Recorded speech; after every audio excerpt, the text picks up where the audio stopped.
Provavelmente porque João já estava tratando de pessoas que não acreditavam na divindade do Senhor Jesus, já na sua época. Tá? Então, o Evangelho de João todo, se você estudar direitinho, você vai ver o desenvolvimento ali do apóstolo João, mostrando que Jesus é o verdadeiro Deus. E ele diz bendito. Esta palavra, amado, só aparece na Bíblia para o Senhor Deus Todo-Poderoso. Tá? Bendito Deus e Pai de nosso Senhor Jesus Cristo. Que coisa maravilhosa. Aqui nós estamos vendo o apóstolo glorificando a Deus pelas maravilhas que ele vai falar mais à frente também, pela sua graciosa bondade na vida dos servos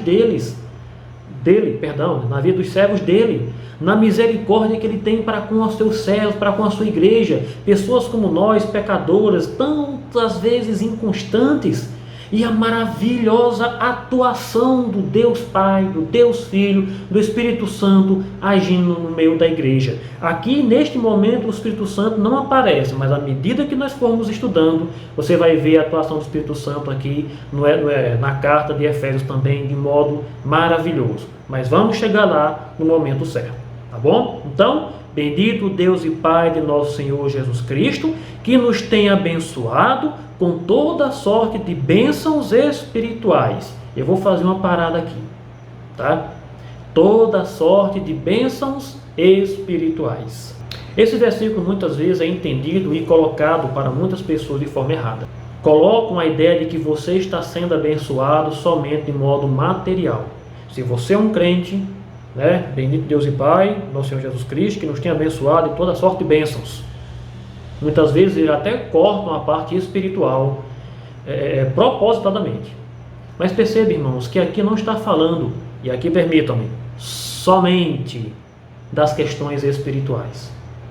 Não somente, aqui o que ele vai tratar é espiritual, não tenha a mínima dúvida disso. Mas nós podemos ver também em outros versículos, irmãos, as grandes maravilhas que Deus tem operado em nós, a sua grande misericórdia para conosco, o modo como ele tem nos tratado, agido nas nossas vidas e nos abençoado de modo maravilhoso, sabe? Nos abençoado de modo maravilhoso mesmo. No Antigo Testamento você vai ver em Gênesis capítulo 15, verso 1, 17, 7, Salmo 37, 16, 73, 25, Provérbios 3, 13, 14, 8, 11, 17 e 19...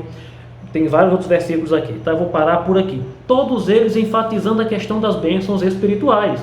Desde o Antigo Testamento, chegando no Novo também, onde as bênçãos espirituais são muito mais focalizadas. Mas não sempre. Nós podemos ver, por exemplo, nós sabemos que a Bíblia fala de Abraão, foi um homem muito rico. Nós sabemos também de Jó, né? Grande personagem, né? Jó, um homem extremamente rico também. E após tudo o que aconteceu, muito mais rico ainda. Recebeu bênçãos materiais, não é? Então, nós sabemos que os reis e tantos outros servos de Deus, ainda hoje nós temos servos do Senhor, servos e servas, muito bem de vida, com uma vida financeira muito, muito boa mesmo, ok? E não são menos crentes ou mais crentes por conta disso, são servos e servas do Senhor Jesus, assim como os do passado também foram, e assim como os do futuro serão, até que o Senhor Jesus retorne. Mas aqui, de modo específico, tá? Nós vemos o Senhor, nós vemos o apóstolo Paulo, por meio do Espírito Santo, tratando das bênçãos espirituais. Bênçãos maravilhosas que nós recebemos e que nós já lemos, que vai continuar aí do verso 4 até o verso 14.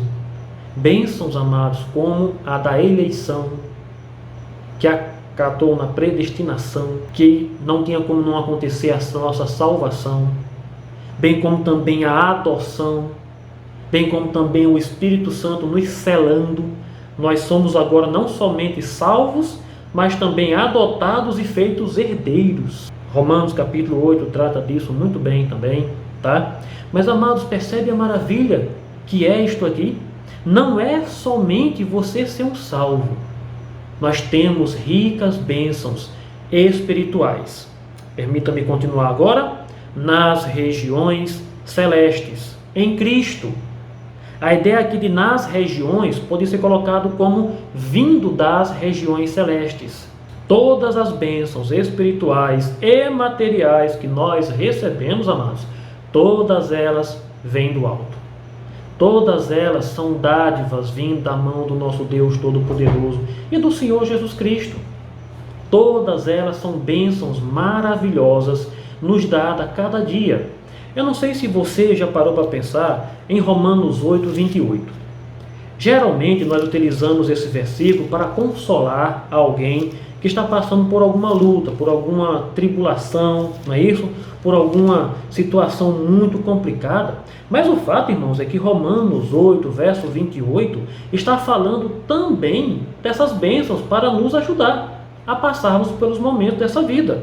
Sabemos que todas as coisas cooperam, incluindo as bênçãos espirituais, ok? Incluindo as bênçãos espirituais que nós recebemos do Senhor Jesus. Recebemos do Espírito Santo, da ação dele em nossas vidas, de modo que a gente abençoa a igreja através dessas bênçãos que nós recebemos, né? Sabemos que todas as coisas cooperam para o bem daqueles que amam a Deus, daqueles que são chamados segundo o seu propósito. Nós recebemos maravilhas também, amados, e essas maravilhas são para nos abençoar, são para nos alicerçar. São coisas que Deus nos dá para cooperar conosco, mas não para nós retermos apenas para nós, de forma alguma, mas para abençoarmos as vidas, abençoarmos a igreja. E por favor, eu gosto sempre de dar essa pincelada. Não é abençoar a vida do pastor, tá? Mas abençoar a vida da igreja, no modo que tem um irmão que está passando necessidade, tem alguém que está precisando comprar um medicamento, tem alguém que está precisando de reforma, às vezes a própria reforma no templo da igreja mesmo, deixando ela mais acolhedora, mais confortável, sem problema algum, né? Mas abençoando a vida da igreja com o que nós recebemos, irmãos. Se as bênçãos que nós recebemos nós só guardamos para nós mesmos, isso é egoísmo. Não foi para isso que Deus nos deu.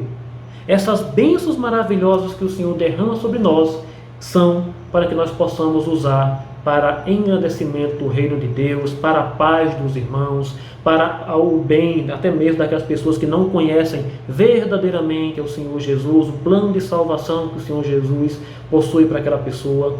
Então nós abençoamos aquela vida porque ela está, precisamos e aproveitamos e pregamos o Evangelho, obviamente, né? Pregamos o Evangelho, com certeza. Nós não podemos, de modo algum, né, esquecermos disto, de modo algum. Verso 32 de Romanos 8 diz o seguinte: aquele que não poupou o seu próprio filho, antes por todos nós o entregou, porventura não nos dará graciosamente com ele todas as coisas? Percebe, irmãos? Aqui são bênçãos materiais também sendo trazidas e as espirituais também.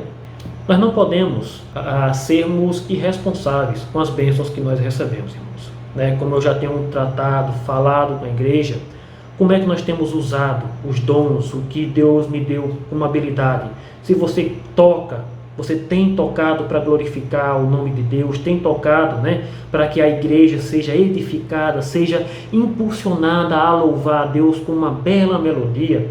Se você canta, tem uma voz afinada, consegue engrandecer o nome de Deus ali, levando a congregação a exaltar o nome do Senhor, você tem feito isso para glorificar o nome de Deus também? Né? Você que constrói, você que ornamenta, você que reforma, que ajeita, que limpa, seja lá o dom que você tiver, que ensina, né? Que contribui e por aí vai. Como você tem usado esses dons? Ou você tem guardado tudo para si? Tenhamos cuidado, muito cuidado, para não sermos como aquele personagem lá de Mateus 25, né? Aquele que escondeu o seu talento na terra, e quando o seu senhor viu: Senhor, sabia que o Senhor é um rei severo, e eu escondi, toma aqui o que é teu. Ali é exatamente uma colocação do Senhor Jesus. É uma figura do Senhor, que Ele próprio colocou ali como soberano que Ele é, dos talentos, dos dons que Ele nos deu, embora que a palavra talento lá se refira realmente à questão financeira. Tá? Foi uma moedas que cada um receberam lá, e alguns empregaram, esse aí escondeu, em vez de fazer empregar também aquele talento. Muitas vezes a gente usa a palavra talento como dons, como habilidade, mas naquele sentido lá foi uma moeda realmente, tá? Mas a ideia realmente é esta. O que você tem feito com os dons? Vou usar essa palavra agora, para não confundir com a outra. O que você tem feito com as habilidades que Deus tem dado a você? Veja que Paulo termina esse versículo com o em Cristo. Nós estamos em Cristo. Se você parar e observar com calma as demais cartas paulinas, esse em Cristo, de Cristo, por Cristo, aparece bastante, irmãos. Paulo enfatiza muito isso, mostrando para a igreja em quem eles estão, a quem eles pertencem, em quem nós estamos, a quem nós pertencemos. Isto é algo que deve reconfortar o nosso coração, porque nós pertencemos a Jesus, porque nós estamos em Cristo. Não é isto? Nós estamos em Cristo Jesus. Isso, irmãos, é uma das bênçãos maravilhosas que nós temos